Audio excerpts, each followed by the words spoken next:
हा, आता आपण आज सिनोनिमस बघणार.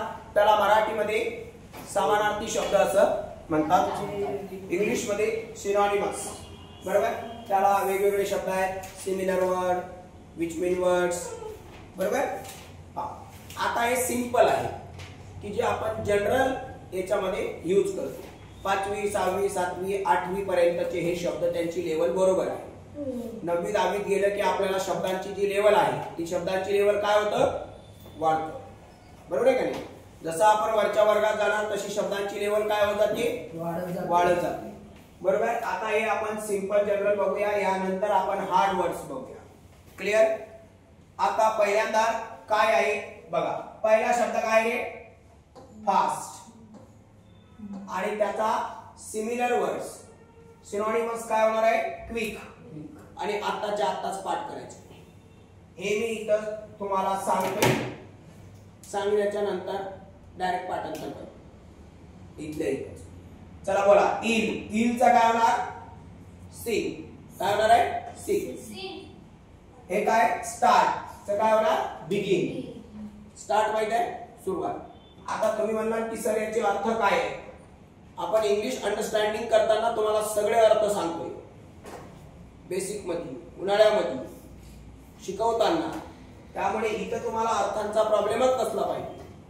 तुम्ही नसेल असला तर तुम्ही शोधायचं आहे आणि ते वहीमध्ये लिहायचं आहे. क्लिअर. हा. अंडर काय, बिलो. कीप चं काय होणार आहे, होल्ड.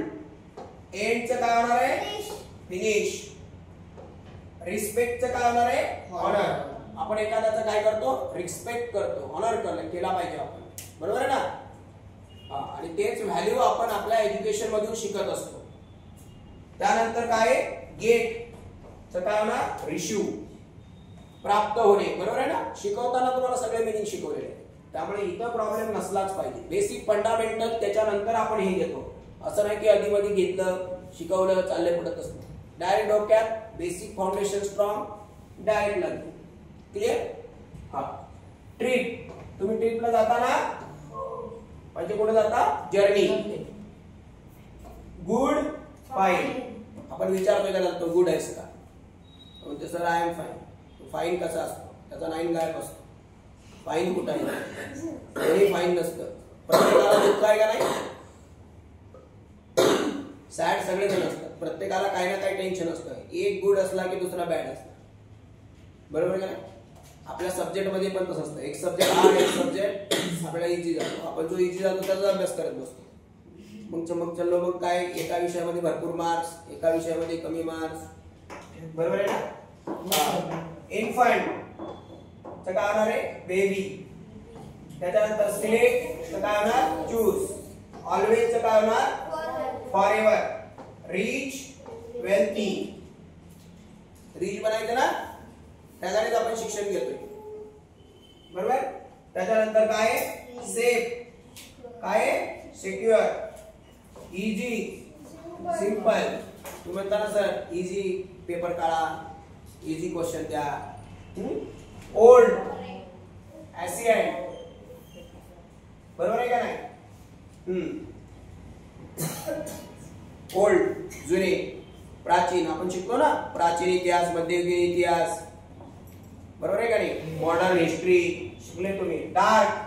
डार्कचं काय रे, हा, डिस्मल.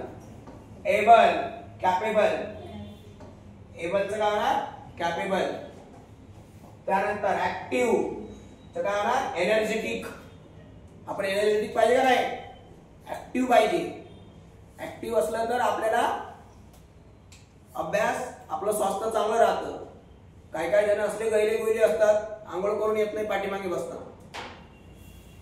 त्याला कवा स्टार्ट झालं, कवा काय केलं, शाळेमध्ये असतातच असते पोरं. बरोबर आहे ना. त्यानंतर अप्रूव्ह, ऍक्सेप्ट.